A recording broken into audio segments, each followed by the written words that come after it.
बिस्मिल्लाहिर्रहमानिर्रहीम। शुरू अल्लाह के नाम से जो बड़ा मेहरबान निहायत रहम वाला है। अस्सलाम वालेकुम। वो तमाम लोग जो मेरी वीडियो को देख और सुन रहे हैं उनको मेरी तरफ से खुश आमदीद।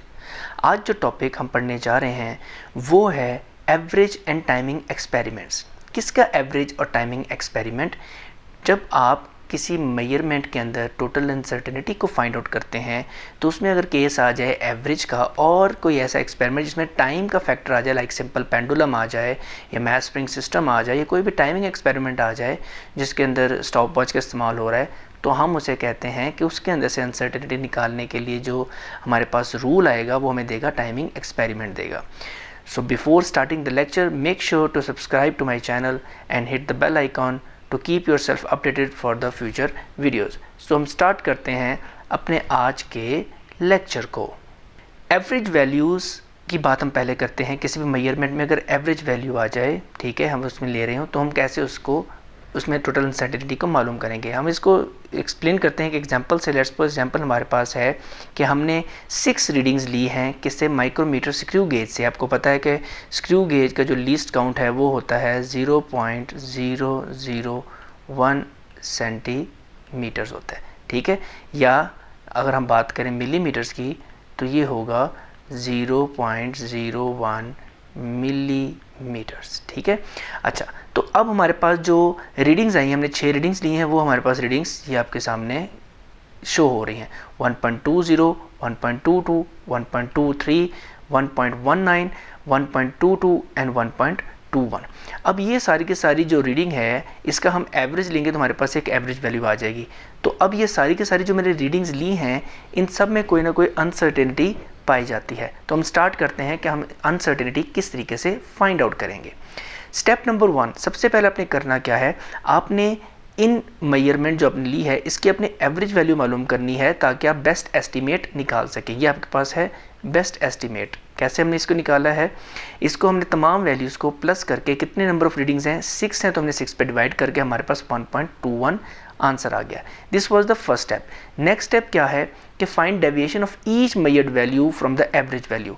कि आपने अब मालूम ये करना है कि जो आपकी एवरेज वैल्यू आई है उससे इंडिविजुअली वैल्यूज़ कितना डेविएट कर रही थी। ये हमारे पास क्या थी? ये हमारे पास थी एवरेज वैल्यू 1.21 हम निकाल चुके हैं। ये देखिए 1.21 हमने निकाली हुई है, ठीक है, एवरेज। और अब हम इनका कंपेयर किससे करेंगे? इसका कंपेयर करेंगे हमारी इंडिविजुअल जो हमने वैल्यूज़ निकाली थी एक करके उनके साथ। जैसे कि 1.21 वाज द एवरेज वैल्यू जो हमने निकाली है और डायमीटर ऑफ वायर जो पहली रीडिंग से हमने निकाला हुआ था 1.20 और इनके दरमियान जो डिफरेंस आ रहा है, let me change the colour first,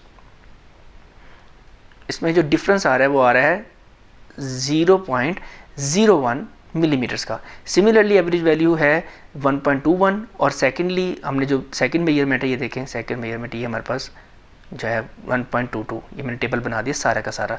तो 1.22 तो इसमें डेविएशन आ रही है 0.01। लाइकवाइज सारी मैंने डेविएशन इसको मालूम कर लिया। जैसे कि 1.21 एवरेज थी, 1.23 थी, इसके दरमियान डिफरेंस है 0.02 का, तो मैंने मेंशन कर ली।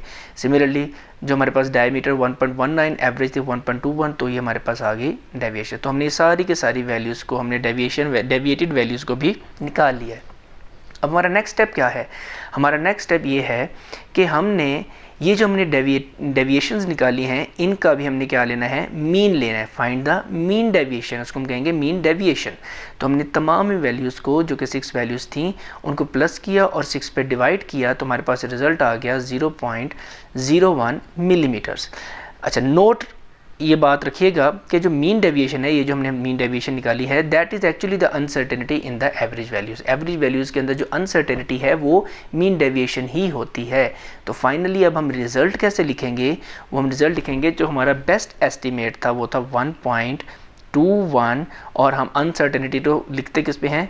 प्लस माइनस में लिखते हैं और आगे 0.01 जो हमने वैल्यू मीन डेविएशन की निकाली है। This was about the average values. अब हम बात करते हैं जो हमारे इस लेक्चर का दूसरा पार्ट है वो है timing experiment.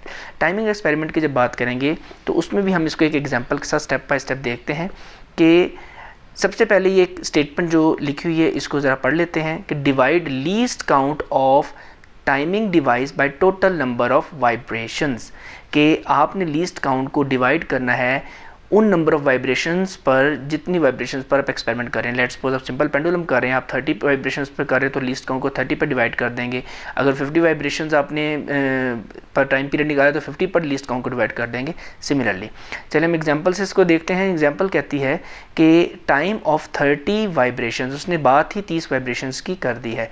30 vibration of a simple pendulum recorded by stop watch. Stop watch क्या है, हमारे पास एक इंस्ट्रूमेंट है जिसका कोई ना कोई लीस्ट काउंट भी होगा, और वो लीस्ट काउंट उसने दिया हुआ है, और वो है 1 up to 1/10 of the second. Up to 1/10 of the second का मतलब है, इसका मतलब है 1/10 है अगर, तो ये कहना चाह रहा है कि लीस्ट काउंट है 0.1 सेकेंड्स, ठीक है, ऑफ द सेकेंड। और ये जो 54.6 सेकेंड्स है वो ये कहता है ये 30 वाइब्रेशंस का टाइम निकला है, टाइम पीरियड निकला है।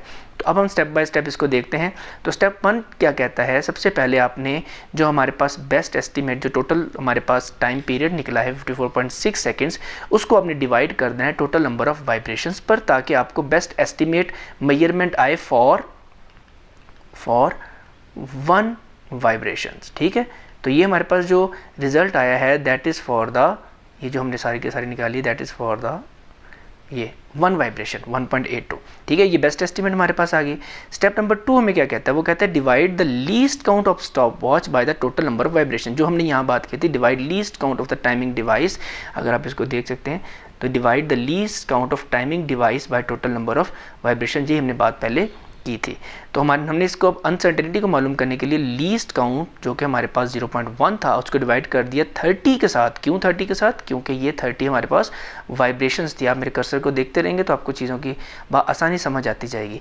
ओके, तो 30 पर हमने डिवाइड किया तो हमारे पास अनसर्टेनिटी आ गई 0.003, ठीक है। तो अब हमारे पास 0.003 सेकेंड्स, इसका यूनिट आएगा एस, क्योंकि 0.1 जो है लीस्ट काउंट है उसका यूनिट है, इसके अंदर दिया हुआ है सेकेंड है, ठीक है। और 30 वाइब्रेशन है, वाइब्रेशन का कोई यूनिट नहीं है, नंबर ऑफ वाइब्रेशन होती हैं।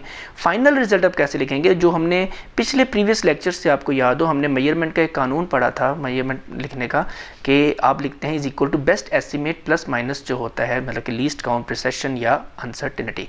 तो हमारे पास बेस्ट एस्टीमेट 1.82 आ गया, ये हमने लिख लिया।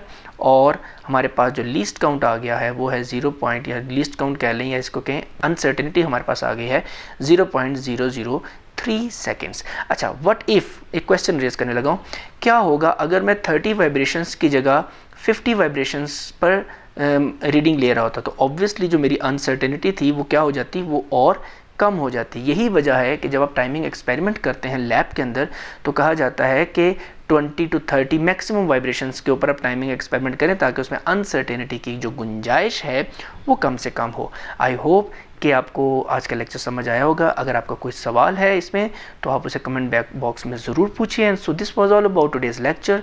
If you learn anything from the video then like and share this video, subscribe to my channel and hit the bell icon for future lectures. Now we will meet in the next video. Take care of yourself. अल्लाह हाफिज़।